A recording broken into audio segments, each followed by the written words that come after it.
যেই দিনই বর নাইট ডিউটি থাকে বেছে বেছে ওই দিনই যায় আমার বর মাছ আনতে, কারণ নাইট ডিউটি করে আসার পরে কিন্তু অফ ডে পড়ে যায়, তো সেই জন্য আর যেতে পারে না, বাড়িতে একটু বিশ্রাম নেয়। তো নমস্কার সবাইকে, কেমন আছেন সবাই? আশা করি সবাই খুব ভালো আছেন।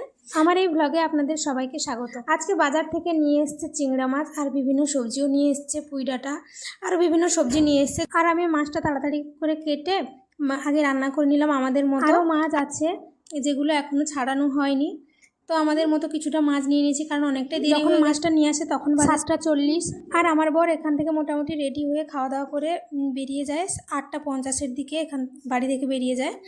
তো সেই জন্য একটু তাড়াহুড়ো করে আমাদের মতো কিছুটা মাছ ছাড়িয়ে নিয়ে এই যে রান্না করে নিচ্ছি। আরও কিছুটা মাছ বাকি আছে ছাড়াতে, আগে রান্নাটা করে নিই।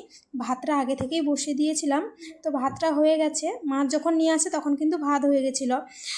তো তারপরে আমাদের মতো কিছুটা মাছ ছাড়িয়ে মাছটা কিন্তু রান্না করে নিচ্ছি। মাছগুলো ভেজে নেওয়ার পরে মশলা কষাচ্ছি, আর এদিকে আমার ছেলে কিন্তু পুরো বাটি সমেত নিয়ে চলে এসেছে। মাছের এই দাঁড়াগুলো খালি মুখে খেতেও কিন্তু বেশ ভালো লাগে, আর আমার ছেলেও কিন্তু খুব খেতে ভালোবাসে এই দাঁড়াগুলো। তো এই যে আমার রান্নাবান্না কমপ্লিট হয়ে গেছে। তো এই ছিল গতকাল রাত্রের রান্না। কেমন লাগলো ভিডিওটি কমেন্ট